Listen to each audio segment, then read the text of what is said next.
The moment everything changed, I couldn't believe what I was watching. My chest tightened, my hands gripping my phone as I stared at the screen. There she was, my mother, sitting at our family dining table, a wine glass in hand, completely unaware she was being broadcasted to the internet. "Oh, please," she scoffed, rolling her eyes dramatically. "My daughter thinks selling houses makes her successful. She couldn't hack it in nursing school, and now she's just wandering through life like a desperate failure." My stomach dropped. An hour ago, my cousin Jenna had sent me a text. "You need to see this. I'm so sorry." Attached was a link to my mother's latest live stream. Ever since she had decided she wanted to be an influencer, she had started recording and posting everything, her thoughts, her opinions, her personal rants. But this time, she wasn't just talking about random topics. She was talking about me. And she had no idea she was being recorded. The betrayal. I was out of town at a real estate conference in Providence when the family gathered for Sunday dinner. After a long day of networking, I had just settled into my hotel room when the message came through. I pressed play.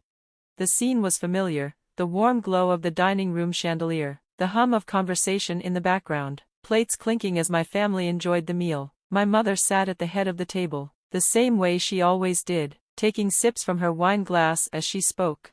"It's such a shame," she continued, shaking her head dramatically. "All these grand dreams about becoming a nurse, and now she just sells houses to people who actually succeeded in life." A chorus of chuckles followed.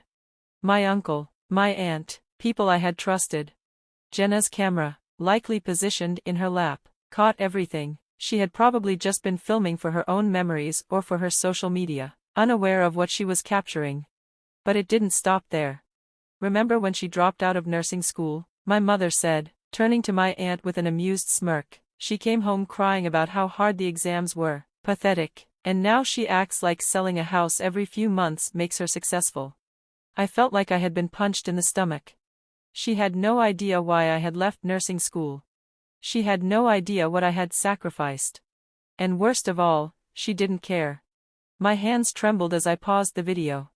I had spent the last 5 years paying for my mother's medical bills after her rheumatoid arthritis diagnosis. I had driven her to countless appointments, handled every piece of her insurance paperwork, and paid thousands of dollars for her medications.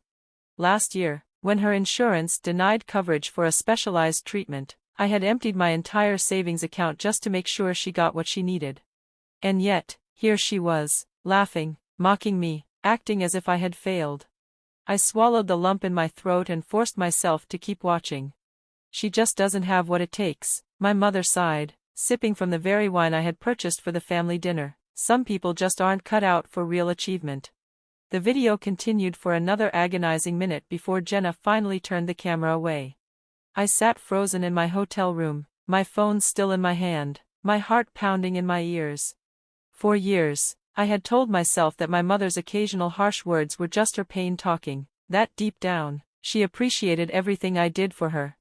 But this wasn't just a passing comment. This wasn't frustration. This was who she really was.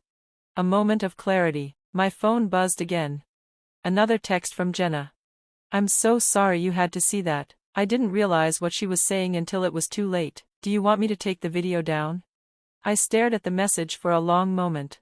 "No," I typed back, "leave it up. I need to show you something when I get back." The drive home the next morning was a blur.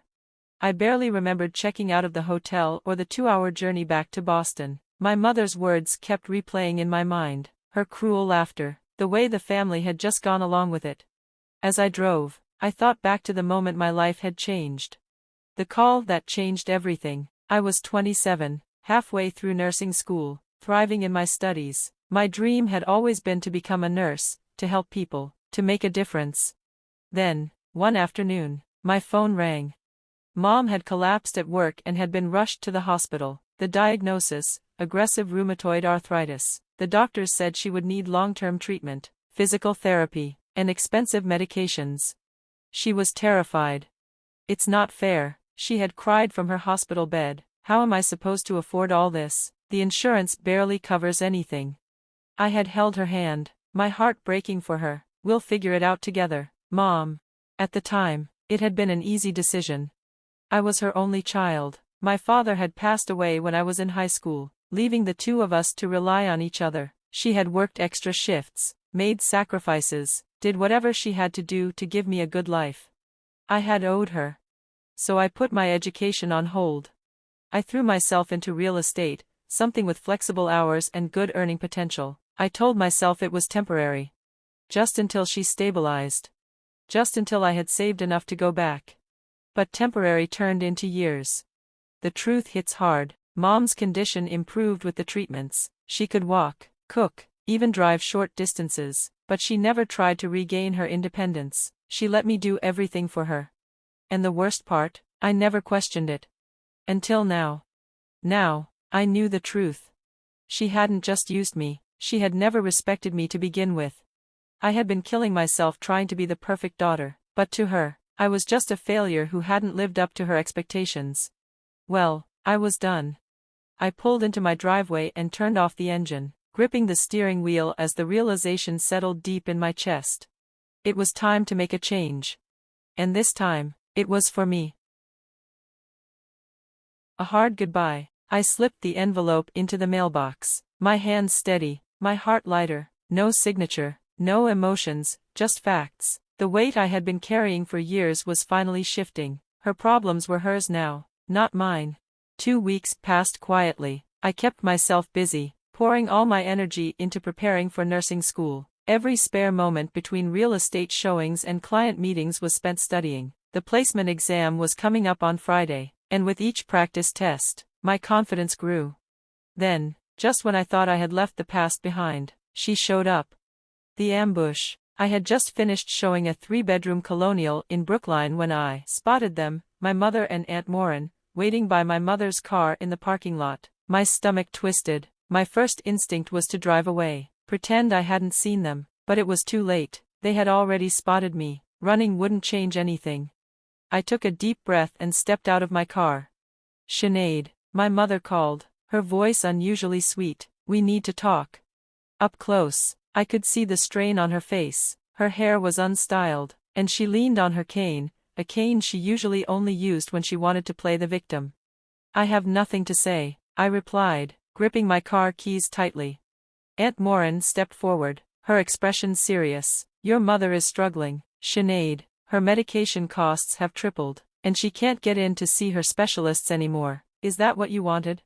I let out a slow breath, choosing my words carefully. What I wanted, I said, was to be treated with respect. What I wanted was appreciation for 5 years of sacrifice. What I wanted was a mother who didn't call me a failure behind my back. The truth comes out. My mother's face paled. "What are you talking about?"